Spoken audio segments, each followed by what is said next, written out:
story internationally that has developed: New Delhi versus Ottawa. Now, in Canada, remember, it has largely now been confirmed that you had a Canadian police officer who was a part of the Khalistani mob that targeted and beat up Hindus outside the Hindu Sabha Mandir in Brampton. This explosive revelation has come from a former Toronto police sergeant. Now, his name is Donald Best. Speaking to Times Now's group editor-in-chief, Navika Kumar, Donald has cited an email reply that he received from the media relations of the Peel Police. Now, the reply reads, and allow me to quote, "We are aware of a video that is circulating on the social media which shows an off-duty Peel police officer involved in a demonstration. This officer," he says, "has since been suspended in accordance with the Community Safety and Policing Act." It further goes on to say, "We are investigating the circumstances in totality depicted in this video," unquote. And do remember, the suspended cop, who's been identified as Harinder Sohi, was caught on camera holding a Khalistani flag. And here's what the Toronto Police insider has told us. Donald Best, a man who's been on the inside. He's worked with the Toronto Police. He's also the sole recipient of the 2018 Ontario Civil Liberties Award. Donald Best, thank you very much for joining here on Times Now. My question to you is pretty straightforward at this time because many people are looking at what's happened in Canada, the attack on the Hindu temple. I just want to ask you, can you tell us about this off-duty Canadian policeman who was part of this violent protest? How do you know that he is an off-duty policeman going by the name of Harinder Sohi? Yes, he's a sergeant, and this has been confirmed to me personally in writing by the Peel Regional Police. The officer has been suspended, and it's probably with pay under our rules here. But this is a very serious situation when we have police officers who are supposed to represent the entire community throwing in their lot with one political group or one religious group, and at this protest, which turned violent. And as we heard from our good friend Mocha, who is another journalist in Canada, has covered this extensively, including the representations by certain Sikh groups in organized crime. Mocha has covered that very well. But this has been confirmed.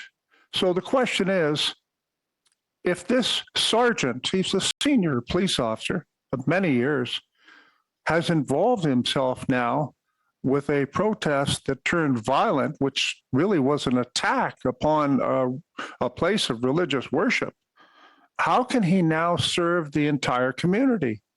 How can people trust him when he goes to a Hindu couple or a Catholic couple or whatever?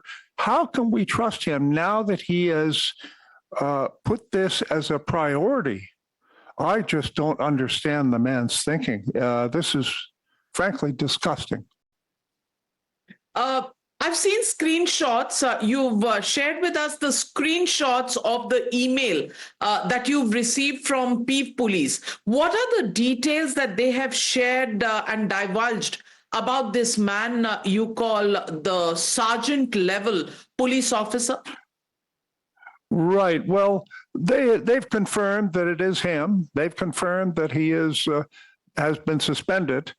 Many people recognized him at the protest and sent me, well, I suppose several dozen videos.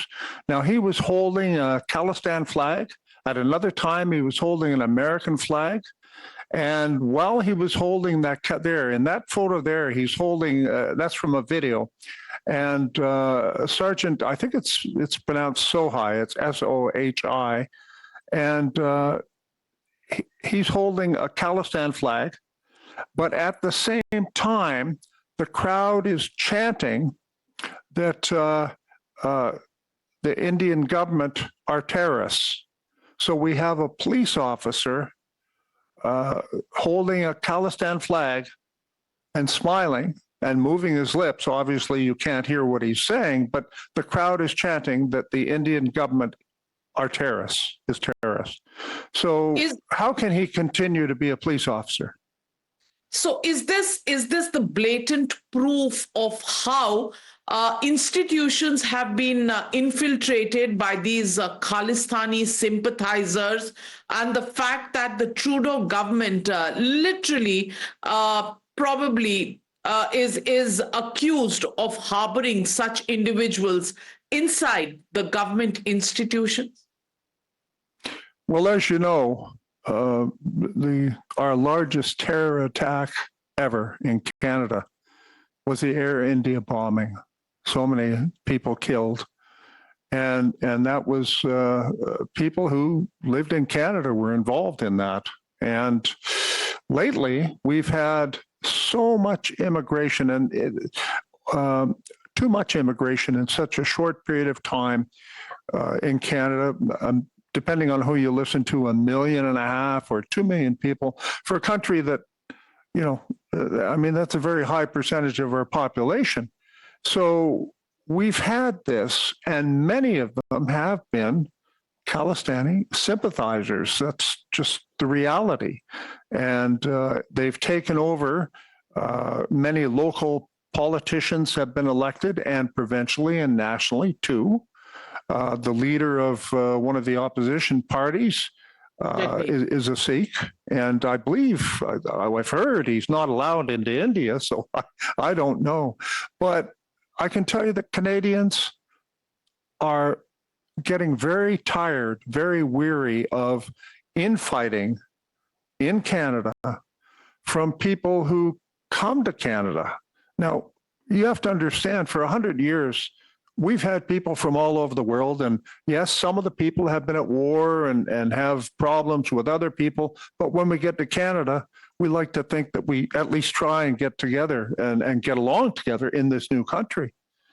But this is not happening with the, frankly, with the Sikhs and the trouble between the Hindus and the Sikhs and the Indian government. It's just every day, every week, and Canadians are very tired of it. Plus the fact, it has been alleged, and we've seen much of it, that there is undue influence by Khalistan supporters at various levels of government. And I think that's a pretty fair statement. As I say, the journalist Mocha Bezagan that you had on before has done extensive research and really solid work, good evidence about the infiltration of Khalistan supporters into organized crime and government in Canada. So let me correct you there, Mr. Donald.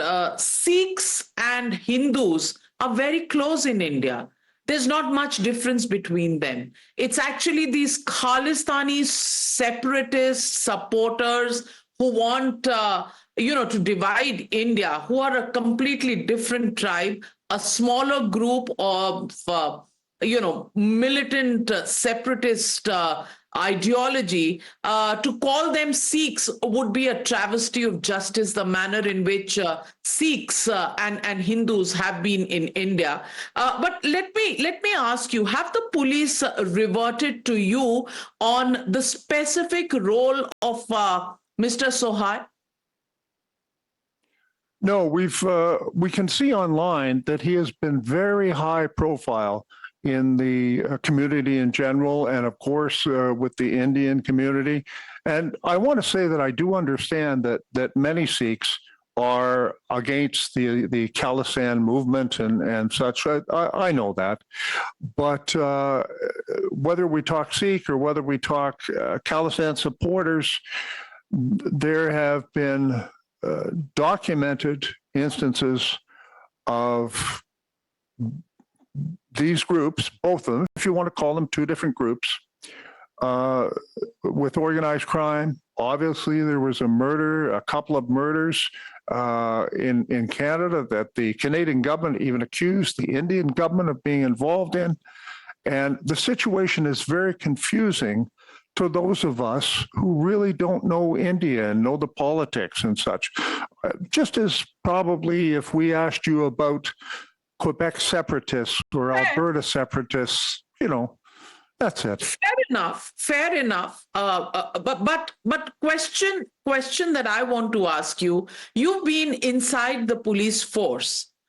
Do you think this phenomenon of such elements entering institutions in Canada is a relatively new, is relatively new in terms of its antecedents? And how deep is the rot? Can you give us an idea about that? Back in the 1980s, one of my jobs was to do internal investigations into police corruption. And we always saw organized crime trying to infiltrate the police. At that time, it was Italian organized crime, and then we saw Chinese and Vietnamese organized crime trying to infiltrate the police. This has gone on forever, and it still goes on, motorcycle gangs and such. So the answer is yes. People who are, some people who sympathize with the Khalistani movement or even the terrorists, yes, of course, they're in the police service. And here is the proof of one. This man that held the Khalistani flag, while such acts of violence were going on, he was in neglect of duty. As a police officer, even if you're off duty and you see violence, you must stop it. He has a duty, but he ignored that duty and he put support of this group that has been involved in terror attacks, he put that first. He cannot continue to be a police officer, in my opinion. Do you think action will be taken against him, or are we seeing this suspension as a one-off, step that has been taken, and once time passes, things will go back to normal? Well, that depends on what you mean back to normal. He has a security clearance, and now that he certainly couldn't be approved for any security clearance for anything to do in the Indian community, now that he is associated with this terrorist organization. So I don't think that the police, I mean, I'm guessing here, they'd like it all to blow over. They've suspended him. They're doing an investigation. I really don't see how this can end any other way but his resignation. I really don't see it. The community would be outraged if this man were allowed to stay as a police officer. Let me also ask you, do you believe the Trudeau government has accommodated such elements for far too long? Yes, absolutely yes. Not only in the Khalistani movement and those who believe in terror and such, but in many other communities too, including they've looked the other way with Chinese espionage and influence in Canada. The Trudeau government has been, I have to say, they have not put Canada and Canadians first.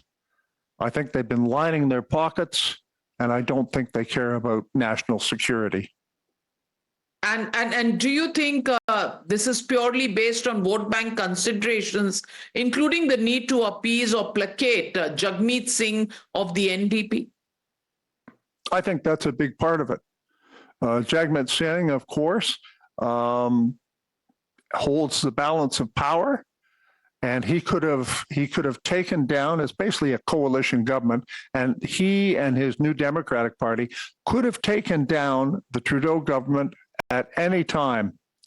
But they won't do it. And frankly, it's a personal reason, because Mr. Singh doesn't get his pension until October of 2025. So everybody knows he'll just keep supporting the Trudeau government. As much as he rants and raves about their policy not being to his liking, he'll stay because he's, well, lining his pocket. So let me ask you, Donald, the question tonight is, was Harinder Sohi suspended suo motu on their own by the police authorities, or were videos of him, doing the rounds just so virally that they were forced to take action and not look the other way? I think that's absolutely true. And it shows the role of smaller and independent journalists and of the new media. I mean, you're ahead of this story because it really interests you. In Canada, this story isn't even hitting the legacy media yet. It still hasn't hit it. But here we are talking about it. We're ahead of the news. I think that independent media is bringing truth to people around the world that they never had before. Well, clearly, kudos to independent media. Kudos to you for raising this issue with the authorities. Kudos to you for following up those questions and the email trail where the police have themselves actually acknowledged to you the suspension of Harinder Sohi, a sergeant level police officer.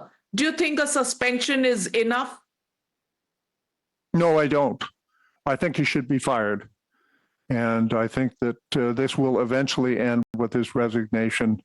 If they don't, I don't see how, I really don't see how he can continue to function with the trust of the broad community, of everybody in the community, when he has been associated with an attack on a place of worship.